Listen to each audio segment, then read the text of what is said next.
Dana Morgan sighed as she leaned against the counter, rubbing the ache from her lower back. The hum of the bustling diner filled the air. The clatter of dishes, the sizzle from the grill, and the occasional bursts of laughter from customers who still had the luxury of joy. For Dana, joy felt like a distant memory. The red numbers on her phone's screen glared at her. $14.27 in her bank account. Rent was due in 3 days, and she was already dodging calls from bill collectors. "Dana, Table 5 needs their check," her manager called. She quickly refilled a coffee cup, plastered on a tired smile, and made her way through the maze of tables. The moment he walked in, Dana knew he was different, tall, well-dressed, and carrying an air of quiet confidence. The young man slid into a corner booth. He didn't look at his phone or fidget like most customers. Instead, he simply observed. Something about him felt familiar, though Dana couldn't quite place it. She grabbed her notepad and approached with her usual waitress charm. "Good evening. What can I get started for you?" He looked up, his blue eyes calm yet piercing. "Just a coffee for now, please." Simple. Polite. No demands. No snapping fingers or impatient sighs. Dana nodded and turned away, but a tiny voice in the back of her mind whispered, "You know who he is, don't you?" As Dana refilled his coffee cup, she stole a glance at him. His posture was straight, but his expression carried a weight, like someone who had seen too much, too young. It reminded her of her father, who had worked double shifts at the steel mill to put food on the table. A man who carried the weight of the world but never let it show.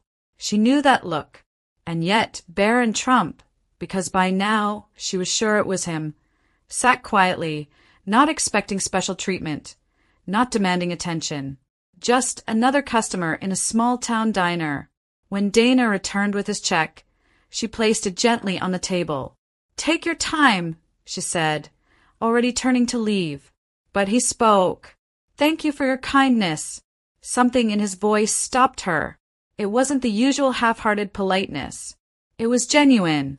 She smiled, a real one this time. "Just doing my job." A few minutes later, he was gone. Dana reached for the bill and saw a neatly folded napkin beside it. Her breath caught as she unfolded it. Inside, a handwritten note. "Your kindness and hard work don't go unnoticed. My family has been where you are. Stay strong. Brighter days are coming." And below it, a 4-digit tip. Dana's hands trembled. Her knees buckled, and she had to grip the table to keep from collapsing. Tears blurred her vision as the words sunk in. For the first time in years, she felt seen. Dana sat in the break room, the note still clutched in her trembling hands. 4 digits. She counted again to make sure she wasn't imagining things. A tip this big wasn't just generous, it was life-changing. She thought about the past few months. The unpaid bills, the sleepless nights, the silent prayers she wasn't even sure were heard. And now, an unexpected act of kindness from a man she never imagined would cross her path. She wiped her tears and took a deep breath. This wasn't just money. It was hope. The next morning, Dana woke up feeling lighter than she had in years. She could have used the money to cover rent and bills. But something told her that wasn't what this was about. It was about paying it forward.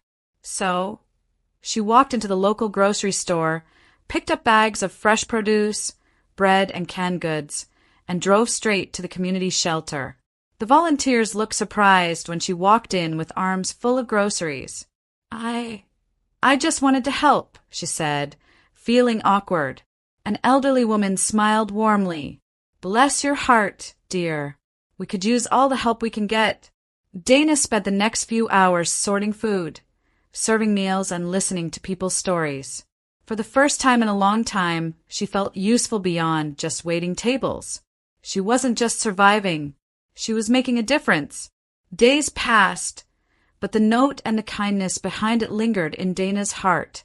One afternoon, as she cleared a table, she overheard an older couple at the counter whispering, "We're already late on rent." "I don't know what we're going to do, Jerry," the woman said, voice shaking. Dana's chest tightened. She knew that feeling all too well. She made a decision before she could second-guess herself. Slipping into the back, she pulled an envelope from her purse, slid a few $100 bills inside, and walked back out. As she placed the check on their table, she tucked the envelope underneath. The woman looked up. "Oh, honey, we didn't ask for the check yet." Dana smiled. "It's already taken care of." Before they could ask questions, she turned and walked away. By the time they found the money, she was gone. A week later, Dana was wiping down the counter when the door chimed. She looked up and froze. Barron Trump was back. He smiled as he slid into the same booth. "Coffee?" she asked, trying to hide her nerves. He chuckled. "Please." As she poured, she hesitated, then blurted out, "I never got to thank you." He met her gaze, his expression warm. "You just did." She set the pot down. "You didn't have to do that." His smile faded slightly. "Neither did you." Her stomach flipped. "What do you mean?" He pulled out his phone, tapped the screen, and turned it toward her. It was a news article. Struggling waitress uses surprise tip to help local shelter and families in need. Her face was in the picture, handing a bag of groceries to a volunteer. Heat rushed to her cheeks. "How did you?" "I heard," he said simply. "And I wanted to tell you something my father always told me. Money isn't power. What you do with it is." Her throat tightened. I just wanted to do something good." He nodded. "And that's exactly why it mattered." That night, Dana sat on her tiny apartment balcony, staring at the city lights. Her life wasn't magically perfect. She still had bills to pay, still had long shifts ahead. But something was different.